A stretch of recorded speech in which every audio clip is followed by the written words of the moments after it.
नमस्कार दोस्तों, चलिए जानते हैं देश और दुनिया की महत्वपूर्ण 25 बड़ी खबरों को सिर्फ 10 मिनट में। लेकिन उससे पहले आप हमें कमेंट में यह जरूर बताएं कि आप इस वीडियो को कहां से देख रहे हैं और अभी तक आपने इस चैनल को सब्सक्राइब नहीं किया है तो सब्सक्राइब जरूर कर ले। तो चलिए अब खबरों में आगे बढ़ते हैं। मध्य पूर्व में तनाव चरम पर है। ईरान के सर्वोच्च नेता आयतुल्लाह अली खामेनेई की अमेरिका इजराइल हमले में मौत के दावे के बाद देश भर में प्रदर्शन तेज हो गए हैं। ईरान ने जवाबी कार्रवाई के संकेत दिए हैं और रिवॉल्यूशनरी गार्ड ने अमेरिकी ठिकानों को निशाना बनाने की चेतावनी दी है। क्षेत्रीय टकराव बड़े युद्ध में बदल सकता है, जबकि अब पूरी दुनिया की नज़र ईरान के अगले कदम और नए सुप्रीम लीडर के चयन पर टिकी है। इजरायल ईरान तनाव के बीच बड़ा समुद्री हमला। ओमान तट के पास भारतीय चालक दल वाले तेल टैंकर पर अज्ञात हमलावरों ने हमला किया, जिसमें 15 भारतीय सवार थे और 4 लोग घायल हुए हैं। घटना के बाद पूरे क्षेत्र में सुरक्षा अलर्ट बढ़ा दिया गया है। बढ़ते संघर्ष का असर अब समुद्री व्यापार और भारतीय नागरिकों की सुरक्षा पर भी साफ दिखाई दे रहा है। प्रयागराज में साइबर ठगी के 3 बड़े मामले सामने आए हैं। मैट्रिमोनियल साइट के जरिए दोस्ती कर एक युवती ने डॉक्टर से शेयर ट्रेडिंग के नाम पर 1,31,00,000 रुपए ठग लिए। वहीं रिटायर्ड सैन्य अधिकारी से 13,97,000 और बैंक मैनेजर बनकर एक अन्य व्यक्ति से 3,92,000 रुपए की ठगी की गई। सभी मामलों में साइबर थाने में केस दर्ज कर जांच शुरू कर दी गई है। ईरान इजराइल तनाव के बीच बड़ी खबर सामने आई है। ईरान के supreme leader Ayatollah Ali Khamenei को लेकर हमले में मौत के दावे किए जा रहे हैं। रिपोर्ट्स के अनुसार उनके परिवार में पत्नी समेत 6 बच्चे, 4 बेटे और 2 बेटियां शामिल हैं। कुछ खबरों में हमलों के दौरान परिवार के कुछ सदस्यों के भी मारे जाने का दावा है, हालांकि आधिकारिक जानकारी सीमित है। मौजूदा हालात में पूरे क्षेत्र की नज़र ईरान के अगले नेतृत्व और स्थिति पर बनी हुई है। पश्चिम बंगाल में एसआईआर के तहत अंतिम मतदाता सूची जारी, लेकिन करीब 60 लाख नाम अब भी जांच में हैं। सुप्रीम कोर्ट के निर्देश पर न्यायिक अधिकारी तैनात किए गए हैं और फैसलों के बाद नई सूची जारी होगी। चुनाव से पहले यह मुद्दा अब राजनीतिक बहस का बड़ा केंद्र बन गया है। प्रयागराज में बड़े विकास प्रोजेक्ट की तैयारी। नैनी में लखनऊ की तर्ज पर लुलु मॉल बनाया जाएगा, जिसके लिए जमीन चिन्हित हो चुकी है। वहीं झूंसी के कटका इलाके में रोडवेज वर्कशॉप के पास शालीमार ग्रुप करीब 2,000 करोड़ रुपए के निवेश से टाउनशिप विकसित करेगा। रेलवे ने 70,000 वर्ग मीटर जमीन 90 साल की लीज पर देने की प्रक्रिया शुरू कर दी है।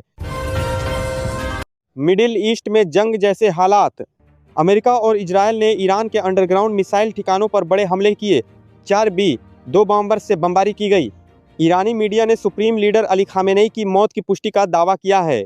जवाब में ईरान ने इजरायल और खाड़ी देशों में अमेरिकी ठिकानों पर मिसाइलें दागीं। इजरायल के बेत शेमेश में मिसाइल हमले से कई लोगों की मौत और दर्जनों घायल बताए जा रहे हैं। क्षेत्र में तनाव चरम पर। ईरान में बड़ा सियासी बदलाव। इजरायली हमले में अली खामेनेई की मौत के बाद अयातुल्ला अली रेजा अराफी को अंतरिम सुप्रीम लीडर बनाया गया है। वे गार्जियन काउंसिल और असेंबली ऑफ एक्सपर्ट्स के सदस्य रह चुके हैं। संविधान के आर्टिकल 111 के तहत 3 सदस्यीय परिषद में ज्यूरिस्ट सदस्य होने के कारण उन्हें यह जिम्मेदारी सौंपी गई। अराफी को कट्टर विचारधारा का माना जाता है, जिससे ईरान की नीतियों में बदलाव के संकेत हैं। तमिलनाडु के मदुरै से प्रधानमंत्री नरेंद्र मोदी ने 400 करोड़ रुपए से ज्यादा की विकास परियोजनाओं का उद्घाटन और शिलान्यास किया। उन्होंने कहा, विकसित तमिलनाडु से ही विकसित भारत बनेगा। वंदे भारत और अमृत भारत ट्रेनों, हाईवे और रेलवे स्टेशनों के प्रोजेक्ट से कनेक्टिविटी, रोजगार और अर्थव्यवस्था को बड़ा बढ़ावा मिलेगा। चुनाव से पहले इस दौरे को सियासी तौर पर भी अहम माना जा रहा है। ईरान की हॉर्मुज स्ट्रेट बंद करने की चेतावनी से ग्लोबल ऑयल मार्केट में हलचल तेज हो गई है।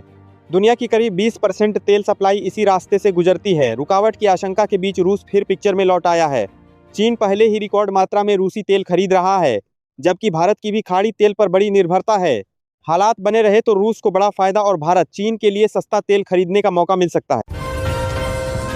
पीएम किसान सम्मान निधि योजना की 22वीं किस्त का इंतजार कर रहे किसानों के लिए अहम अपडेट सामने आया है। सरकार की ओर से जल्द ही अगली किस्त जारी की जा सकती है। पात्र किसानों को सलाह दी गई है कि वे अपनी ई-केवाईसी, आधार लिंकिंग और बैंक डिटेल्स अपडेट रखें, ताकि किस्त का पैसा बिना किसी रुकावट सीधे उनके खाते में ट्रांसफर हो सके। बॉलीवुड अभिनेता राजपाल यादव ने मुंबई में प्रेस कॉन्फ्रेंस कर 9 करोड़ रुपए के चेक बाउंस मामले पर खुलकर बात की। उन्होंने कहा कि ये लेन देन उनकी फिल्म से जुड़ा घर का मामला था, जो भरोसे पर आधारित एग्रीमेंट से शुरू हुआ, लेकिन बाद में 5 करोड़ की मांग और ईगो की लड़ाई में बदल गया। उनके वकील भास्कर उपाध्याय भी इस दौरान मौजूद। ईरान इजरायल युद्ध के बीच बड़ा कदम उठाते हुए ईरान ने दुनिया के अहम तेल मार्ग स्ट्रेट ऑफ हॉर्मुज को सभी जहाज़ों के लिए बंद करने का ऐलान किया है। ईरान की Islamic revolutionary guard core navy ने चेतावनी दी है कि किसी भी जहाज को गुजरने नहीं दिया जाएगा। यह मार्ग वैश्विक तेल और एलएनजी सप्लाई का करीब 20-30% हिस्सा संभालता है। ऐसे में बंदी से भारत समेत दुनिया भर में तेल संकट और कीमतों में उछाल की आशंका बढ़ गई है। 8वें वेतन आयोग से पहले केंद्रीय कर्मचारियों को बड़ी राहत की मांग उठी है। Federation of national postal organisations ने आयोग की अध्यक्ष रंजना प्रकाश देसाई को पत्र लिखकर 1 जनवरी 2026 से 50% महंगाई भत्ता बेसिक सैलरी और पेंशन में मर्ज करने की मांग की है। संगठन का कहना है कि बढ़ती महंगाई के बीच यह अंतरिम राहत लाखों कर्मचारियों और पेंशनरों को तुरंत फायदा। ईरान पर अमेरिका इजरायल के हमले को लेकर इंडियन नेशनल कांग्रेस ने कड़ी निंदा की है। पार्टी नेता प्रियंका गांधी वाड्रा ने इसे अंतर्राष्ट्रीय कानून के खिलाफ बताते हुए मोदी सरकार की विदेश नीति पर सवाल उठाए।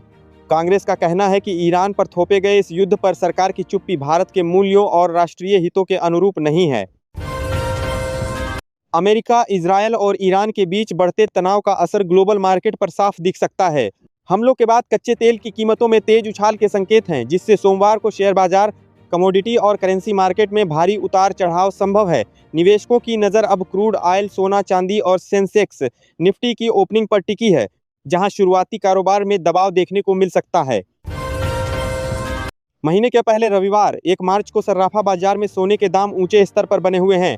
आज 24 कैरेट सोना 16,871 रुपये प्रति ग्राम और 22 कैरेट 15,463 रुपये प्रति ग्राम पर कारोबार कर रहा है, जबकि 18 कैरेट सोना 12,653 रुपये प्रति ग्राम है। साप्ताहिक अवकाश के चलते एमसीएक्स पर ट्रेडिंग बंद है, लेकिन बीते दिनों की तेजी के बाद निवेशकों की नज़र अब अगले कारोबारी सत्र पर टिकी है। देश को इसी महीने दूसरी वनडे भारत स्लीपर ट्रेन की सौगात मिलने जा रही है। संभावित रूट दिल्ली हावड़ा, दिल्ली मुंबई या चेन्नई बेंगलुरु मुंबई में से कोई एक हो सकता है। 160 किमी प्रति घंटा रफ्तार वाली इस ट्रेन में bolsterless coach, bio vacuum toilet, smart sensor light और विमान जैसी सुविधाएं मिलेंगी, जबकि वीआईपी और इमरजेंसी कोटा भी बहाल किया गया है। मिडिल ईस्ट में बढ़ते तनाव के बीच इजरायल में काम कर रहे उत्तर प्रदेश के 6000 से अधिक मजदूर सुरक्षित हैं। लखनऊ से जारी बयान में मुख्यमंत्री योगी आदित्यनाथ की सरकार ने कहा है कि हालात सामान्य हैं और पल पल की निगरानी की जा रही है। 24 कर से 7 हेल्पलाइन जारी कर दी गई है और तेल अवीव स्थित भारतीय दूतावास से लगातार समन्वय किया जा रहा है, ताकि किसी भी आपात स्थिति में तुरंत मदद पहुंचाई जा सके।